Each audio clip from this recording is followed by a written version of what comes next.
session 6 of Philosophers in the Therapy Room. Actually, this time it's like therapists in philosophy room. Exactly. We are actually in a lecture room in the office at uni. So this is a new space for us. You might see us just a bit uncomfortable with the positions, with the seats and everything. Yeah. But I think that's going to be a new experience. Exactly. Yeah. So we'll improvise. Yes, exactly. This is for the audience, and we try our best to focus and present as much as possible. Deeply philosophical, but as much as possible simple. And accessible. Handy and accessible. Yeah. To all of our audiences. So, what we're going to go today? So I thought, a couple of sessions ago we talked about Descartes, and we did mention Merleau-Ponty because we talked about the split between mind and body, and we promised that we would talk about Merleau-Ponty and the embodied subject. And I thought we can actually go to the idea of what does this mean to have the phenomenological body? What exactly are we talking about? And what better way to reflect on that is than to just go back to the experience of pain. We can focus on illness in general, but pain is so tangible, yet so untangible at the same time. Unpleasant, So just focusing on pain and how does it impact the phenomenological body, and just trying to understand body through the experience of pain, and just opening it up. I think that can be a very rich topic in itself. It's going to be a very rich topic, but at the same time, because pain is something which is totally confront the whole idea of pleasure and happiness. Exactly. I think is one of the very intrusive, but at the same time effective experiences that you have with your body that has a totally direct effect on your mental health. Exactly. So sometimes we feel that our bodily pains create our mental states. But and then when people come to therapy room, we ask them, are you sure that this is a physical pain, and not a mental ailment, or not a mental excuse for your everyday experiences? So I think although it has a very impactful touch on your human experience, but we don't know a lot about it. It's so secretive, it's so vague, but at the same time it is so dark that you don't even want to engage with it. But like any other experiences, you don't have a good grasp of it. You cannot understand it and have a relationship with it unless you go through it. Exactly. You just have the courage to face all the darkness. And pain is weird. People who have pain totally get what I'm talking about. And we all experience some level of pain. You have a headache sometimes, you hurt yourself, and that can be debilitating, and that kind of sets up our tone because we want to move beyond that pain. That pain is abnormal in our everyday experience, or even if not abnormal, at least something we would like not to experience for a long period of time. And a good life is a life where we have the least exposure to pain. That's our standard. And so that is our definition of good life. Less pain, more pleasure. As much pain as we can avoid, that would be the ideal life to live. But we are talking here about a pain, especially chronic illness or chronic pain, or pain that is recurring quite regularly and coming back to your body. It becomes your normal. It becomes your normal. It kind of embodies you. It's part of you. And how does that impact? First of all, how does it opens up within your body? And then how does it flow out into your world? And just trying to grapple with that And instead of focusing on that pain from a very, very medical perspective, just looking at it as a medical physical phenomena, which is no denying it is. However, it is more than that, a lived experience phenomena. And we want to experience and understand this pain by looking at the body, but not the medical physical body. This rich conscious body, this embodied consciousness, or what we call the phenomenological body. In today's session, I think that's enough of an introduction. Yeah, I think that's a good introduction, and I just remind me, coming back to the whole idea of pain become your norm, because this is a big question mark. I mean, why we are surprised every time, even in chronic pain. Every time the pain comes back, you ask yourself, why again? So when you ask yourself again, this means that it hasn't become normal. I mean, you're not ready to become it. To become normal of you. So that's a very conflicting, I guess. I mean, pain has a very conflicting existence. So when you go for just describing this phenomenal body, how you can describe it, and how this phenomenal body is different from what we call body. Yes, I'll try to do justice to Merleau-Ponty, and I'm thinking about all the people who taught me Merleau-Ponty, especially Michelle. So I'll try to do my best here. And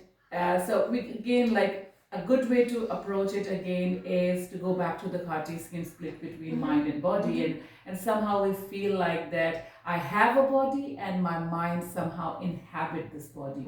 And it shows in our language like I have a body. And Merleau-Ponty and primarily Husserl would question that, and then Merleau-Ponty is someone developing Husserlian phenomenology even further. Merleau-Ponty is a French philosopher, was a French philosopher, and he actually works a lot on this concept of the phenomenological body and goes into very in-depth analysis of what it means to have that kind of body. And what he tries to say here is that we do not have mind and body, two things. We are embodied consciousness. It is not possible to actually split how far our experience are physical and what part of that experience is mental. Later on, when you are trying to reflect on it, you can, say this much I felt in my body, this much of my experience was in mind, but that is something that you do analyze later on after going through that experience. However, you always experience something as an embodied consciousness, someone who is a body and a consciousness. Again, not has a body and a consciousness, who is a body and a consciousness. And so that's very important to understand here.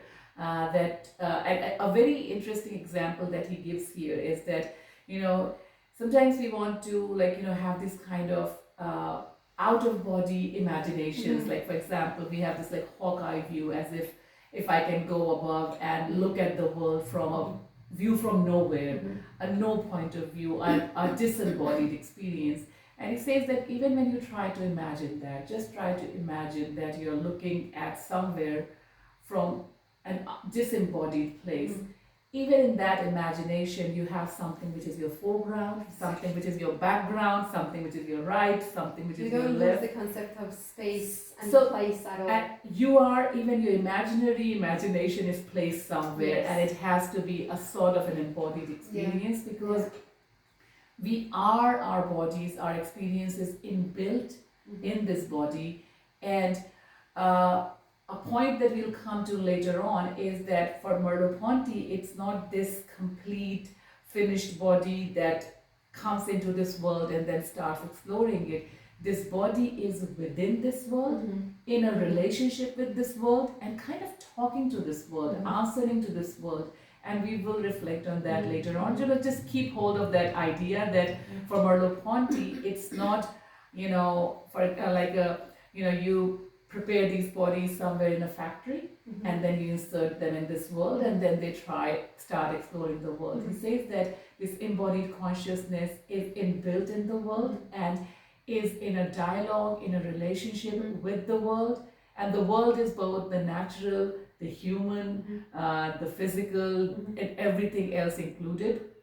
So this is the rich phenomenological concept of the body which is conscious, which is physical, but it is an intentional, relational, and kind of like interactive body, not a static physical thing or just a thinking thing. It is this rich relative body, and that's the idea of phenomenological concept of embodied consciousness. Yeah. Thanks, Samima. It's actually I just wanted to add something to what you describe as phenomenological body. Yeah. I guess one of the things that when you describe what is phenomenological body, then you will ask, okay, is this different from what I call body? Actually, it is different from what you call body. The body that you are dealing with in a medical model, it's not the body that you experience. It's no different from the cadaver that you just analyze. The body, the body that in a medical profession a professional is dealing with is a totally desubjectified body. It's an object in the world. It's not a subjective access of the world. So it's a totally desubjectified. If there is such a word at all. But it's something that is emptied from subjectivity. And became a total object. And that's why a medical professional can have a relationship with it and try to analyze it. It's not something that you experience within a room with your GP. It's not. They both of you as the patient and the GP, they start to analyze the body which is not yours. It's somehow it is yours, but this is not a body that you experience. Both of you start to have a relationship with your body as an object, not something that you're distancing yourself from it, as if like it's like a bottle. The same way I would think about my body, like I'm looking at this bottle. I have a clear access to it, way more than I have to this bottle, and an internal access. However, I'm distancing myself, and we are grappling with my body the way me and the physician with any object in the external world. So this is not something that we call phenomenological body. What is and I would put another word for that, which is phenomenal body, because phenomenological body means I'm approaching the concept of body from a phenomenological perspective. So what is it that we get from this overview, from this approach? What we get is a phenomenal body. And how I can describe a phenomenal body is the body that you experience within the relationship with the world. So it's the body that I experience sitting in this room, aircon is on, the flow of cool air on my skin. I don't feel a proper distance or limit between my body and the air. I just feel it. So it's like my skin is not a barrier, actually. It's in a close relationship that it sometimes it is dissolved within the space. So this is a very different experience from only having or accessing that body from an objective point of view. When this body becomes an object, when the body becomes an object, you have a proper skin which is totally disconnected, and it has a limit. It's delimited your body, and it's divided from the space and place that you're in. However, you don't experience it that way. You live within this. You are living in the world without, like, you can pay attention. You become aware of it's too chilly Yes, for me, exactly. or something like Yeah. that, and you can start feeling things. Okay, the air is passing here, Yeah. and you can pay attention to it by kind of like, drawing your focus in that Exactly. direction. But most of the time you live. Yeah, exactly. And so this is a living body. Yeah, lived This body. is exactly, that's what I call this is a lived body. The phenomenal body is a body that it is in a constant relationship, Yeah. in a constant dialogue with the environment, Yeah. with the situation, with the, I would say, with the situation that the body is in. Because environment is a very broad concept. When we say environment, you don't face environment, in a directive manner. Environment is a bigger possibility for us, but the only thing that we experience are situations within the environment. Yeah. Environment is something you Exactly. can You think are about, exactly. and Exactly. you can reflect on it. Yeah. What's my, but in your day-to-day experience, Exactly. you are in a You experience situation. the situations, So this is the body that is plus, is and makes situations. Yeah. So this is I think this is the moment that you can say, okay, if my body not only experiences situation and is responsive to the situations that within the experience, but also creates situations. And then I guess this is the moment that you feel, okay, now I understand what is phenomenal body. Because when you see when you see your body creating situations for you, then you can reflect back on your everyday experiences.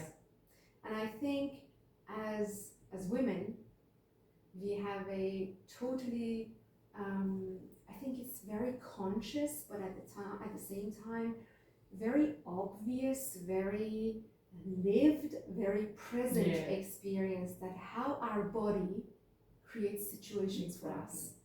Because look at yourself, look at your physical and mental and psychological and emotional attachment to the world and relationship with people.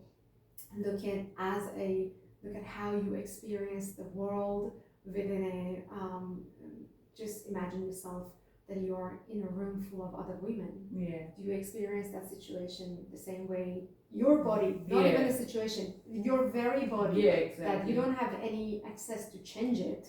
It's something that is given to you.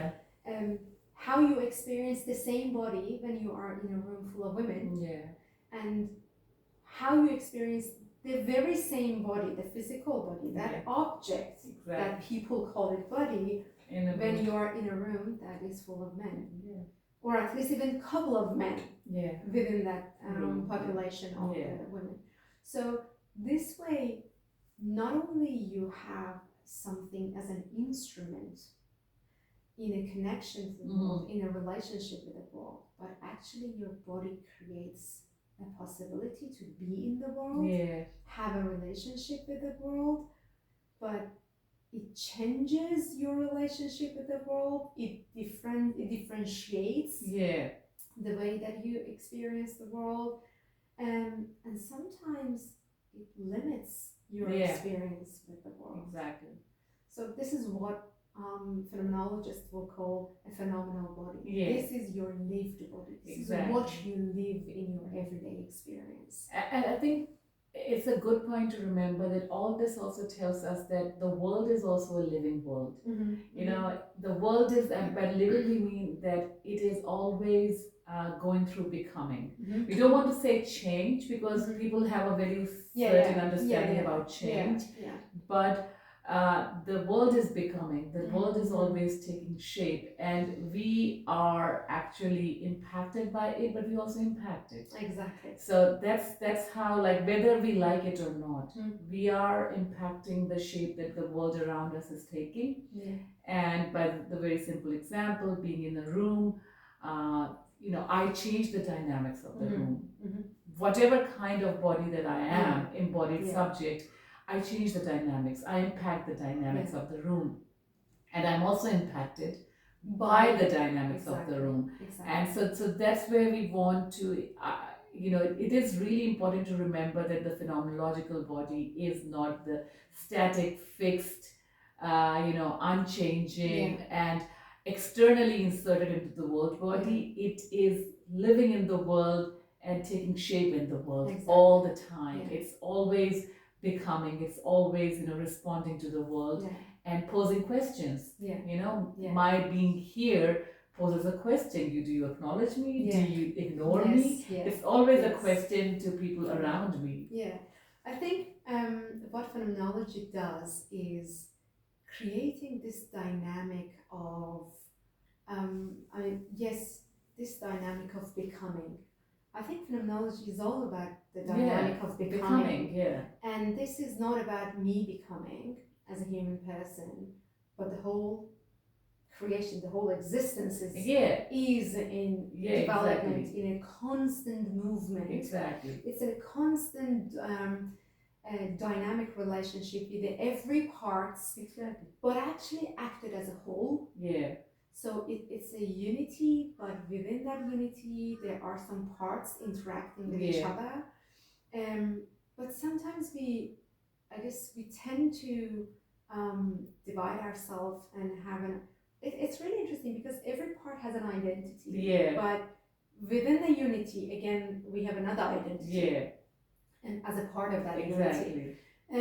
What you have mentioned here as how this interaction actually shape us as human beings, and how we shape the environment. This is I was thinking about maybe just giving the terminology that we have in phenomenology. We call it co-constitution. So we actually, the world and I are, both of us are in a constant co-constitution of meaning and the world and me. So it is me shaping the world. At the same time, it's the shape of the world that's shaping me and forming me.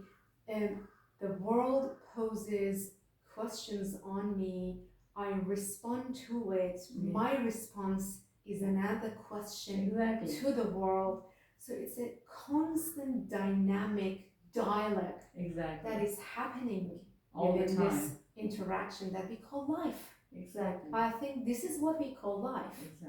And when we see a whole idea of being in the world and the world in a constant dynamic, in a constant relationship and a dialogue, the whole idea of becoming, then you don't think it as a soul and an isolated project of you, but actually it's a whole project of this world.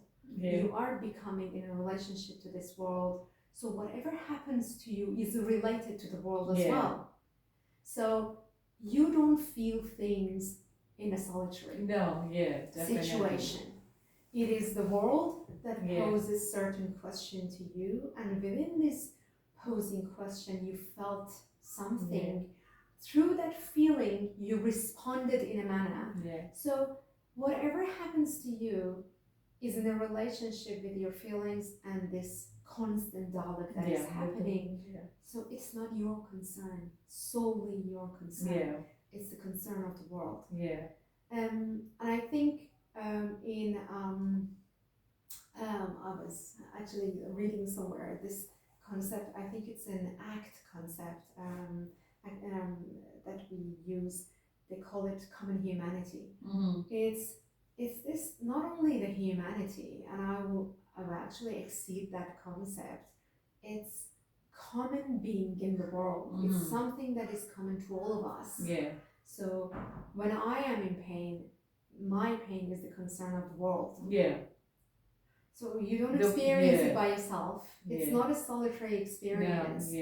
It's the concern of the world. In a particular way, but it impacts. It because you responded in a certain way to the world. It has an impact on the world. It changes everything. And that's a good way to put it. Like, of course, me being in pain is a concern of the world because I am part of the world, and me being in pain makes me live in a world in a particular way, and that impacts the kind of questions I pose to the world, the way I am around the world, and that does. I'm not saying that that it kind of colors everything darkly, it makes everything worse. That's not a way of saying. No. It's we don't give any value to that. At the moment, we're not talking about responsibility, ethics, good, bad. It's what just we are a saying, very basic. Whatever your lived experience is, whatever your body is, and by body we mean both the physical aspect, but also the historical, culturally developed, all take everything that makes up a human being. All of those things actually impact not only me, but the world overall, because I am in the world. In a constant relationship with the world. And I'm in the world, I make up the world, and it has an impact on the world. And so that's where it all comes down to that.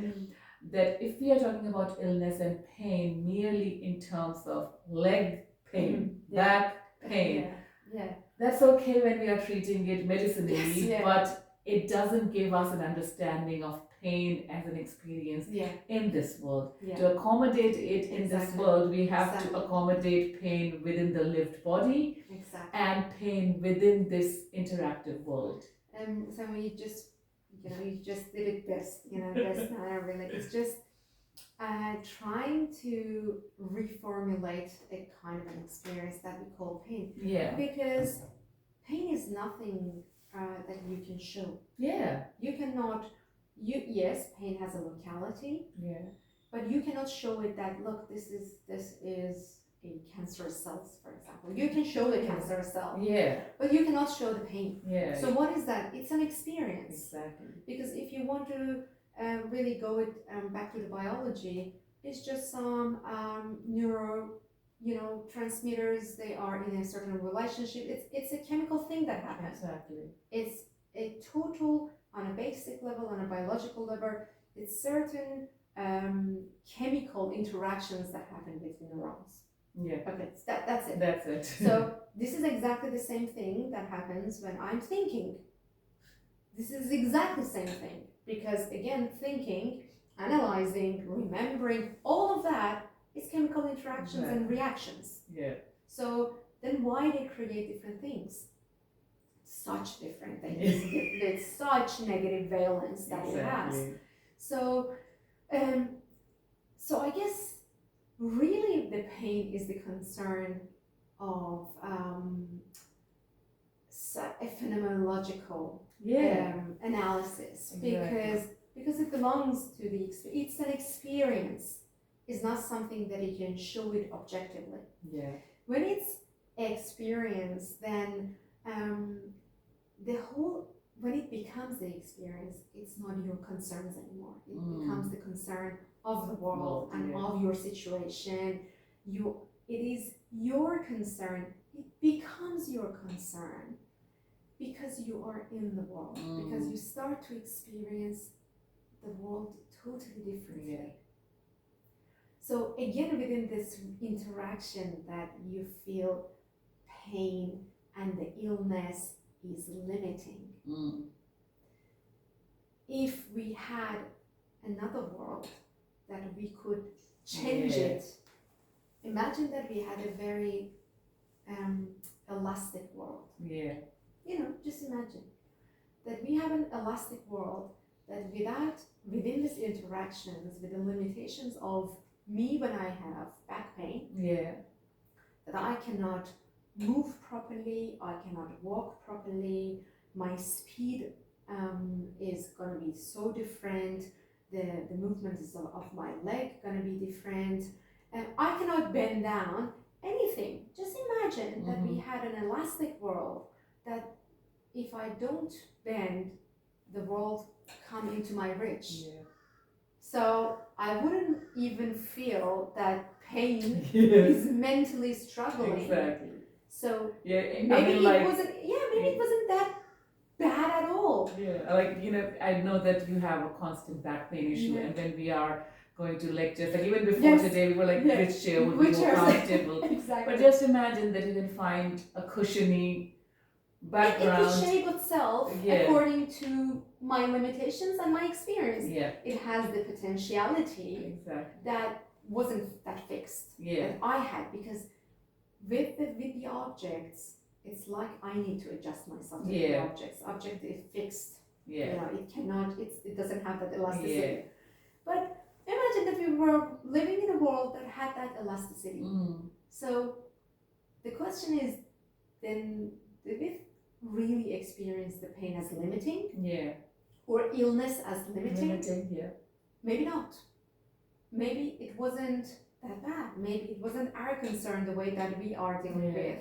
And maybe it wasn't the concern of the medical world at all. So I think this is the concern of the phenomenologists. The pain as an experience that we're gonna actually explore today. So like that kind of brings us to the idea that, you know,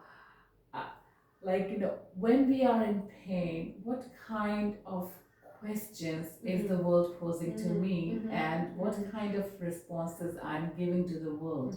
You know, what's going on in this conversation, this dialogue between me and my world? And like, we can think of different illnesses, but as you were saying earlier, that pain is so interesting because you can tell what's wrong. Like I had sometimes lower back pain, and when I see the physio, they would tell me that I use my lower back less, and so it's causing a lot of stress on these muscles or those muscles. And so we are giving all these explanations, but what exactly is the pain there? It's not possible to explain. What we can explain is that, you know, more pressure on this part, less pressure on that part, that is sending some signals down to up to my brain, and that's what pain is. But it is so hard to actually, like, unlike a tumor, you know, a tumor is this, you know, localized here. It is so hard to actually point out what pain exactly is, and yet it is so debilitating. It just colors your world entirely. So just thinking about, okay, this experience that I cannot even in fact localize in this physical medical body. Well, it has a locality, but you cannot localize it. The phenomenological body lives it as the most, as a unity, and the most important reality to some extent. That is my starting point. Like if you start your day with the back pain, that's the biggest news of the day. It's a bad day. And then everything has to adjust as per. So like, how does it become so centralized in the phenomenological experience and the world in which this body is, and all the responses are basically a response to that pain. I guess we started with the idea that although we are experiencing the world and we are in a constant relationship with the world, we are in the world, but actually we are experiencing the world in situations. So we are always in a situation. Okay, it's why we call it situation, because and it's a very, very interesting phenomenological concept, or we call it context. Things become meaningful in a certain way, in a certain context. The same data, they are the same exactly data, but they become meaningful in a different manner in different contexts. It's I don't know how would I put it, but it's like it becomes a possibility of meaning making. I would say situation is a possibility of meaning making in a certain way. Every situation has a potential of meaning making. It's a potentiality of meaning making. Okay. And I think it's important, like when we are talking about situations, the as we were saying, it's a possibility. It's important to remember that a situation is not exactly like, you know, facts. So that's why, you know, we want to say it is a situation because it has fluidity. Exactly. It has openness, which fact lacks. Yeah. Actually, fact is a total activation. It doesn't have any potential. Fact is fact. It's already happened. Yeah, exactly. It's not a potential at all. Yeah. However, situation holds potentials. Yes. So pain in my back is not a fact. Exactly. That's what we're trying to say. It's not a news. It's not it's not a reality in the fixed sense. Exactly. It is a situation. It's a situation. It has possibilities. Exactly. And that's why, it is different from facts. Exactly. So when it's really interesting because your pain becomes a situation for you. A situation in which whatever data you actually give to the body and the consciousness, it starts to analyze and make meaning out of it in a certain way. When you are in pain, you are a subject in pain. All of your meaning making actually comes to that very framework of pain, because pain becomes your situation. Your pain becomes the only possibility that experiences come to your body. I would say maybe data, your very lived, your perceptual data that you got in your everyday living, in everyday existence, come to this situation to become meaningful. So that's why when you are in pain, everything has its very, very different color, because by itself, per se, it's a situation. Exactly. Your body is a situation. Exactly. That's really important to remember. Both phenomenal body is a situation in which you experiences other situations. Exactly.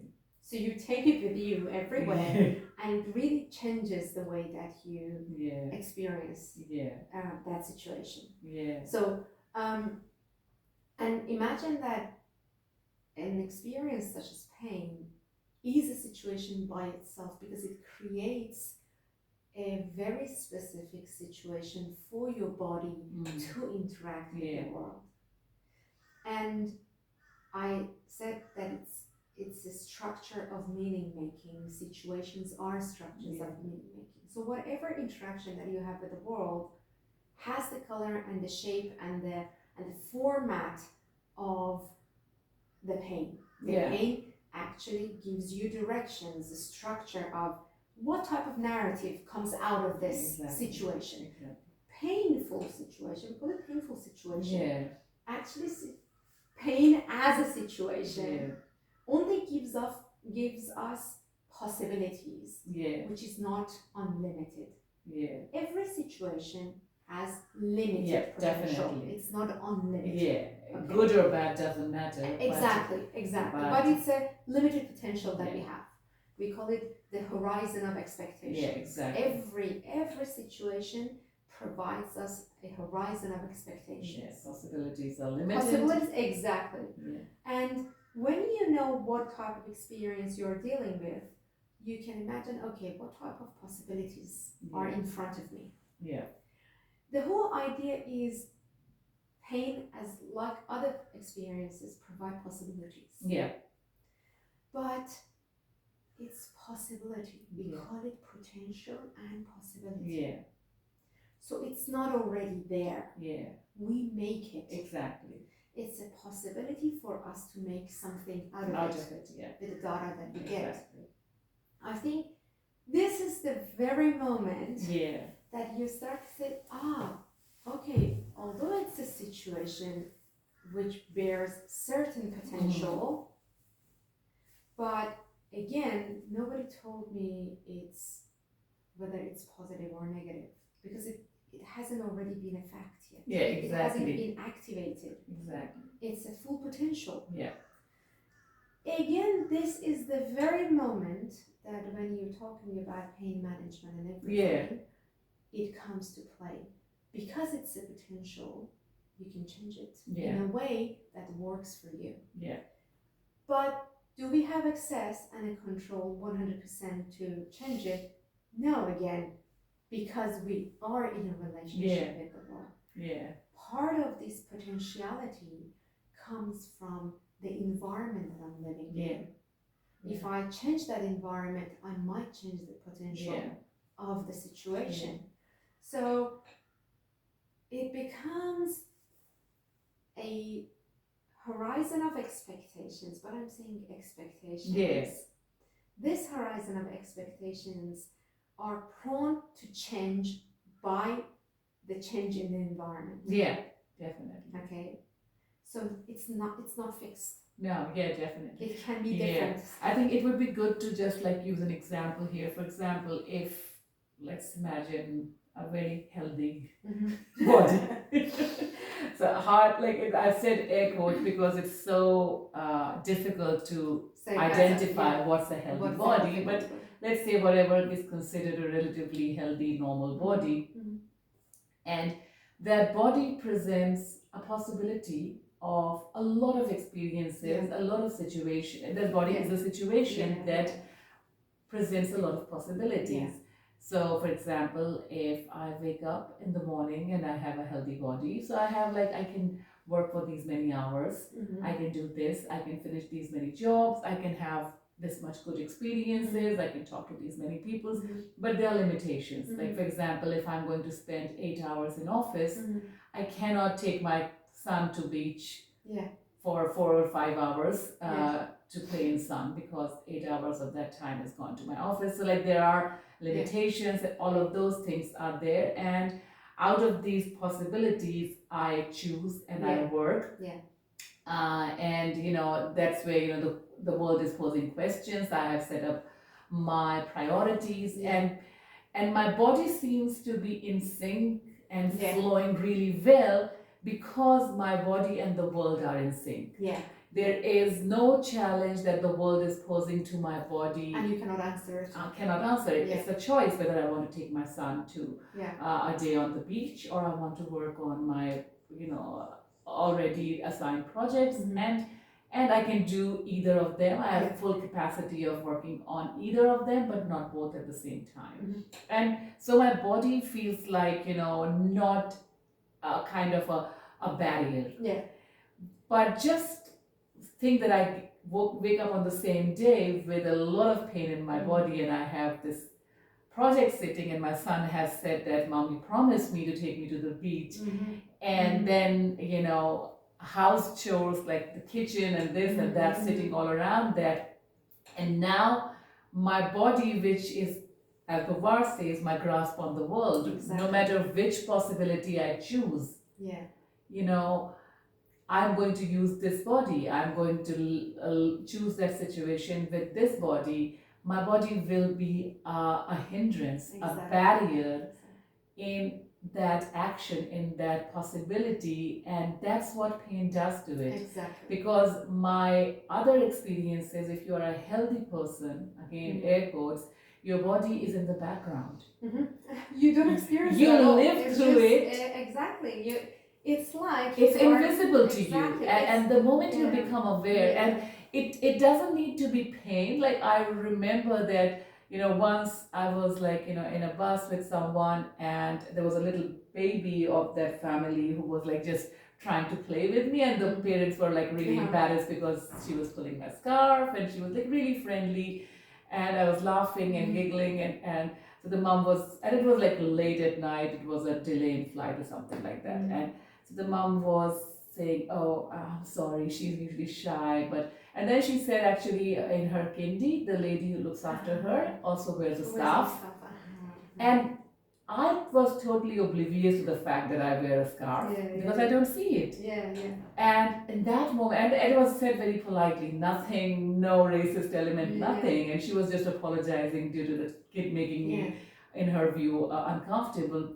And I become aware of my body, my scarf, the way I look. Before that moment, I had like, it was just like, you know, I was living through it. I know that I'm visible to others, but for me, but for myself, I was invisible, and I became visible to myself. So pain makes your body visible to you all the time, and not in a good way. I think sometimes we might say other experiences are the same as well, but I guess not as much as pain. Pain actually gives you a very certain consciousness of your body. Yeah. That you've never, you can never experience with other experiences. Yes. Joy is the same. Or like pleasure, when you have your taste buds are, amazed by good food or have juicy fruit. Yes, you start to feel your body again as well. Yeah. But the intrusivity of the pain Yeah. gives you a very, very different grasp of Exactly. your body in the world. Exactly. Yeah. And it's no more the instrument through which you grasp the world. It's rather a barrier in your way. Exactly. That you need to overcome. Exactly. It becomes part of that world which you don't know what it becomes your project. Exactly. It becomes your project. While an enabled body can only interact with the world as the world, the project. The world is a project for that person. When you are in pain, your very body, which is yours, you have the instant access to it. This is the only thing that you have access to it, becomes part of that project to be done. Yeah, exactly. It's like, come on, that's betrayal. I needed you. You were enabling me to have a touch on the world, to access. You made me possible that I call, in a phenomenological sense, I can. Yeah. It was you making me feel that I can. I have this experience of me. I can access to the world. Yeah. And then the very you that supposed to enable me, you are disabling me of that access. You are becoming a hindrance for me to overcome. You become my project. This is the project that I should, deal with. Yeah. So that's a very, very different experience. Exactly. And again, which kind of like, it's really important to keep bringing back the idea that it's not just the sick body or the body in pain, which is kind of a project. Everybody is a situation, no matter how able it is. However, because the world is so much in sync, that you don't feel it. And, for example, I really remember, I don't remember the name of that comedian, but he is an actor, comedian, and he had a very bad back issue, and I think that the Gruen show, he runs that show, I totally forgot his name, but I was reading about his interview, and so for that particular show, they have to sit and talk with the panel, and it's really uncomfortable for him to sit, I think, at all. So he either stands or something like that. So what they came up with was that, all of them are standing, like sitting next to a table. You can't see them below this. So he was standing, and the rest of the panel is also standing or sitting, and they would adjust the heights. However, he was talking about the challenge because some people were short, some were tall. So how high, so he was like talking about how funny it looked. Some people were like this and some were that. So they had to adjust the height of the chair so that they all look like they are sitting on the same level. But because he is such an important person, the world was accommodating to his needs. And so the body is no more, I mean, it was still a body in pain, but it was not a barrier anymore. Because this is a person the world wanted. The world was making room for him. But for he could really experience that elastic world. Exactly, the world was molding, bending to his needs. Whereas if you have back pain and your body doesn't allow you to sit for 2 or 3 hours and give a lecture, you need to find a way yourself. You cannot expect your students to come every 15 minutes, sit for 15 minutes, then leave for 10 minutes, come back again. The world will be there. They might make some adjustment for you, but for most of the part, you have to, this obstacle of your body, you have to overcome, because the world is not accommodating for you. And in most cases, it's like it might accommodate a little for you, but for some it might not, so they might have to give up. altogether, Yes. because the world is making no room for them. Or just like live on painkillers. And so like so it is ultimately like how the body, how the world is responding to the question posed by this body, and what kind of conversations we are having with this world, that would impact the kind of possibilities it open for a body in pain. And of course, you have some say, you do play a role, the person with the pain, in actually constructing and co-constructing. But as you said, it's not totally up to you. No. I think because Sarima, the both ideas of possibility and limitations, expectations and limitations, are relative concepts. When we say they are relative concepts, it means that there are two sides that decide whether it's a limitation or not. One side is my body. The other side is the world. If the world gives me, or deal with it as a possibility and not a limitation, I don't feel it as a limitation either. So I feel it, okay, I can adjust it because at least it's a possibility, I can do things. It's a very, very interesting I guess concept that we should understand, that it's not only us in pain. Pain is a co-constructed experience between me and the world. It's not only me. It's not my It's not my ailment. My pain is in the world. It's not just in my body. It is in the world. And the world responds to it. The world poses questions to me, and we are co-constituting the situations and the possibilities. But to a great extent, there are ways in which the world's response does impact me hugely. My response is important, but at the same time, the world's response is I think we cannot really give weight properly. Which one is more? And again, like situation to situation. Because it's something that it's happening constantly.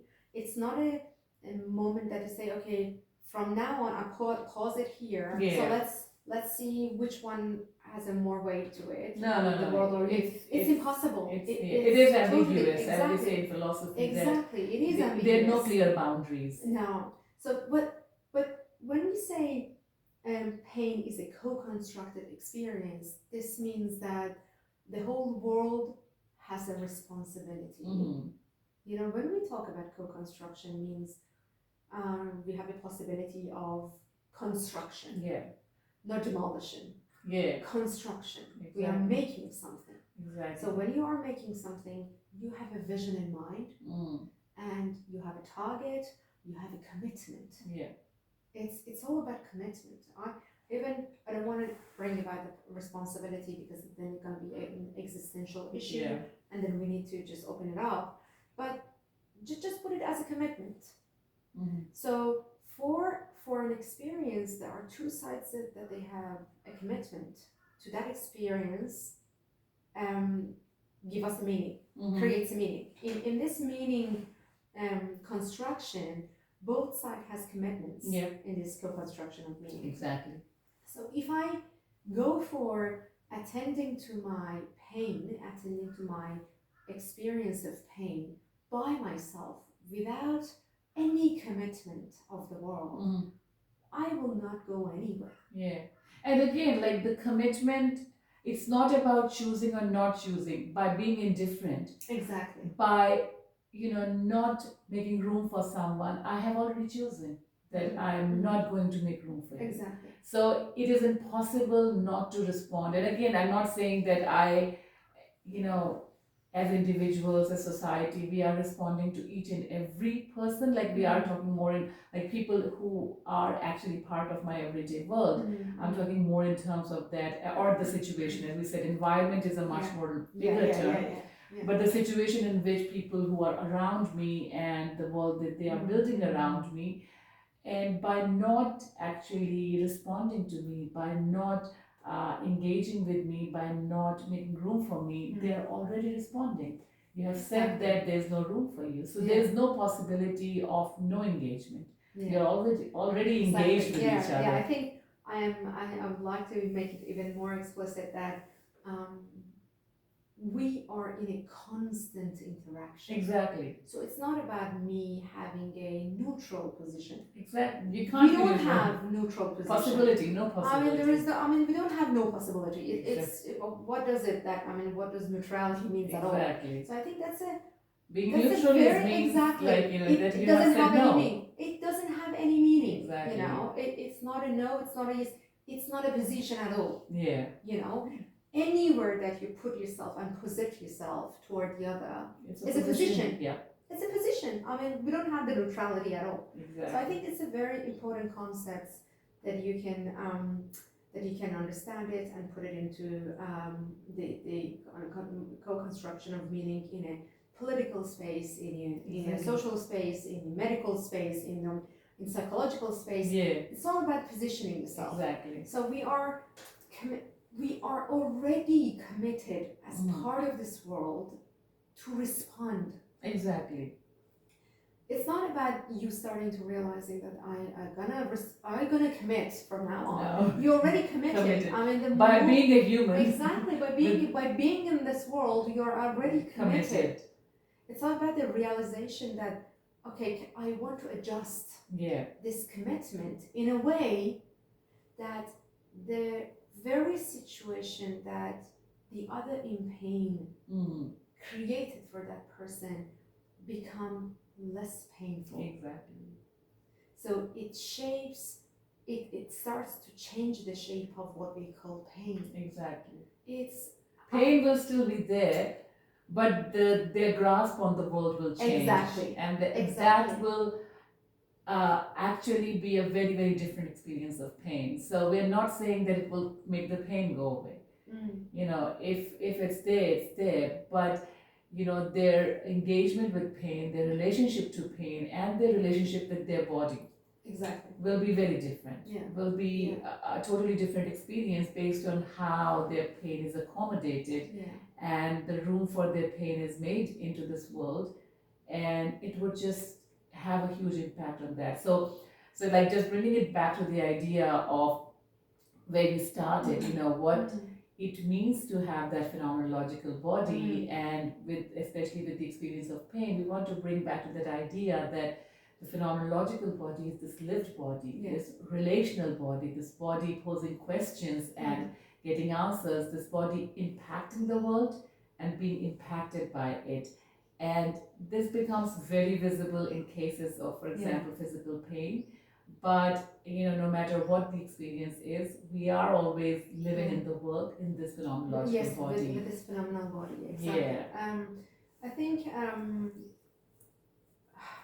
when you were just talking about whether you can really remove the pain with the commitment to respond, I was thinking about it is really interesting because I cannot claim that it might not. Because if it's a chemical interaction, it's a chemical reaction in my body. So the chemical reaction is a response to something. Again, my body is responding to something, and then it becomes a situation which I call pain. So it's about the relationship to something out there, I understand. or in me, which is happened to me already, like my traumas, the experiences that I have already. Our experiences are not data only being collected somewhere. They become us. Exactly. We are our experiences. Exactly. It's not some data you are collecting. It's like not a file that you can open and visit. Exactly. It becomes part. Exactly. You have part of it stored as a story or as a data, but there's part of it that lives within you. It becomes you. You are becoming your experiences. Exactly. And I think the relationship that in terms of you and your body we're talking about, that might we need to commit to it, is the relationship with your past experiences. Yeah. So that is your commitment to this situation. Actually, every situation call us and call the world to interact in a certain way. It's a call. Our situations is a possibility of meaning making, which means a call for certain experiences to happen. So if it's the call, it's a demand. And I need to answer to that demand. I can make it sustainable. I can sustain that situation by not responding the way that it wants, not addressing the demand. And the world can exactly do the same. So, but not really answering the demand, not really addressing the demand, by neglecting the demand. So it's all about that situation is a call for certain experiences. So I think, this question open for ourselves and our audience to think about it, that when we are talking about the commitment to the experience, the commitment to the situation that the experience is created, because it's an experience, because it's all about the meaning making, can I change that experience? Can I change the situation to something different?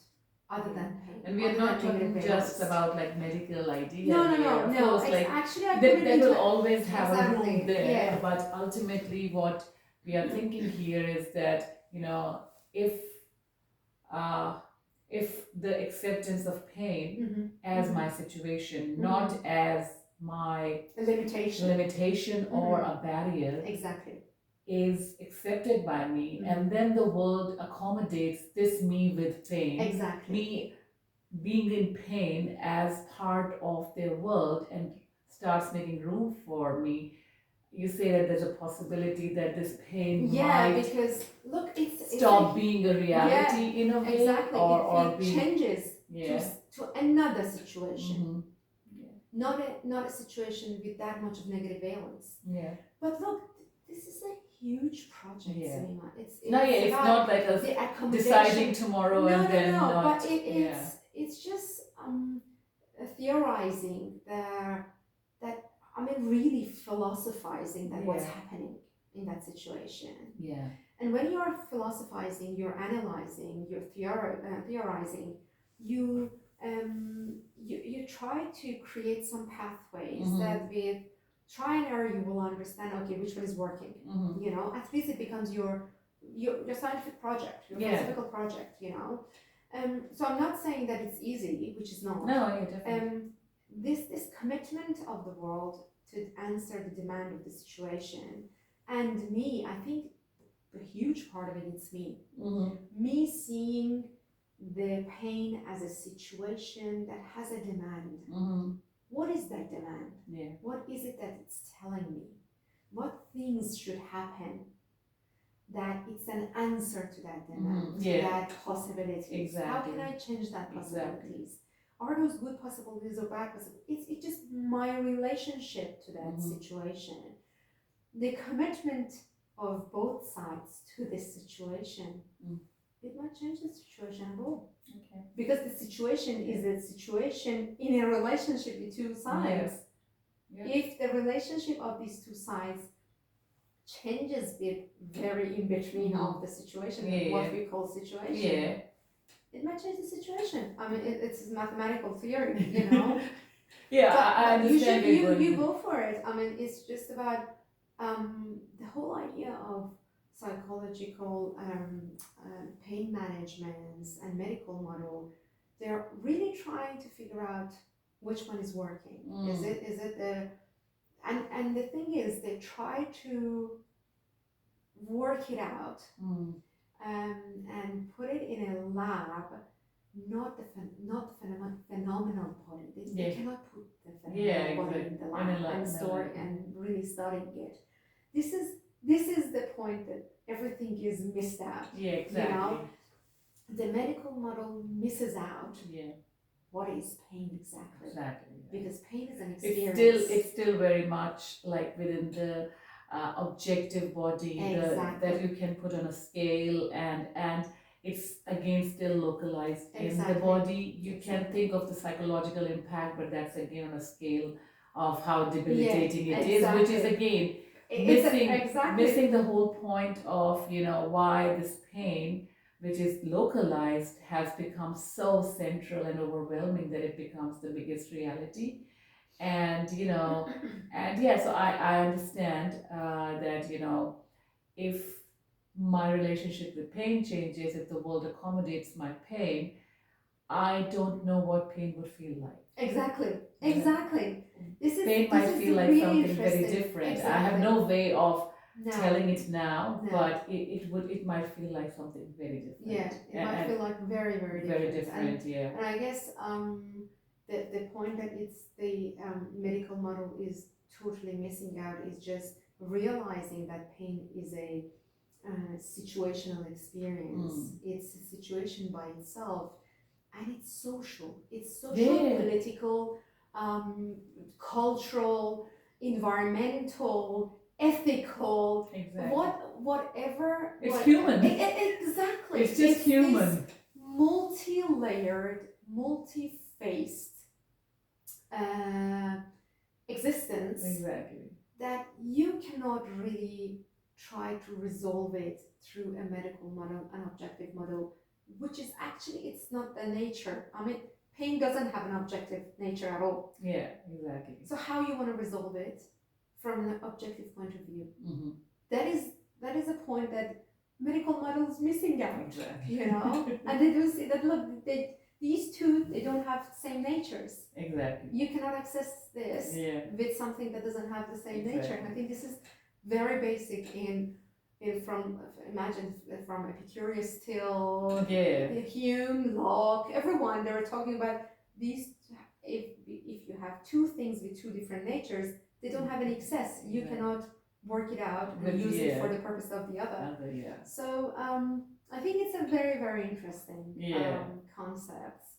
And maybe we can in our next session we can talk about this relational model more and try to, I don't know, maybe just try to have some exercises with different models, with different try to really exercise some potentials of interactions with the pain, and how I might change my interaction with the pain as a situation, and what type of accommodations the world can really give me that changes the whole experience of pain. I mean, it might be totally random, it might be totally imagination, but imagery, but that's the thing. If you don't imagine it and if you cannot really intellectualize it, you cannot make it happen.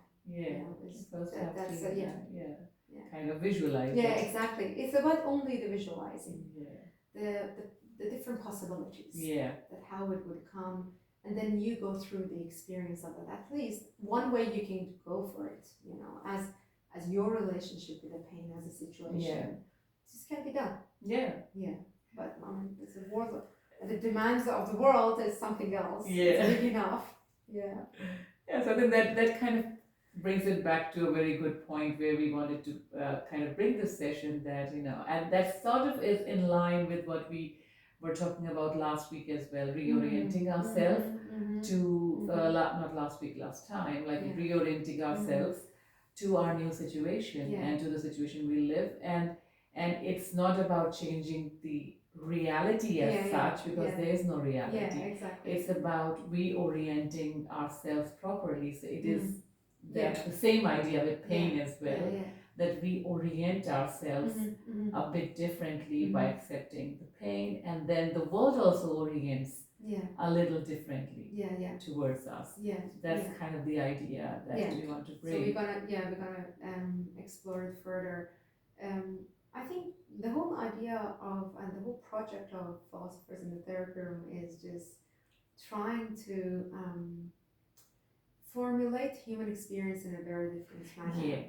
Not very dissected and how would I say it? With different parts and with different terms. Fragmented, exactly, fragmented facts that we are dealing with. Because in psychology we feel that it's a fact. This is a psychological fact. Exactly.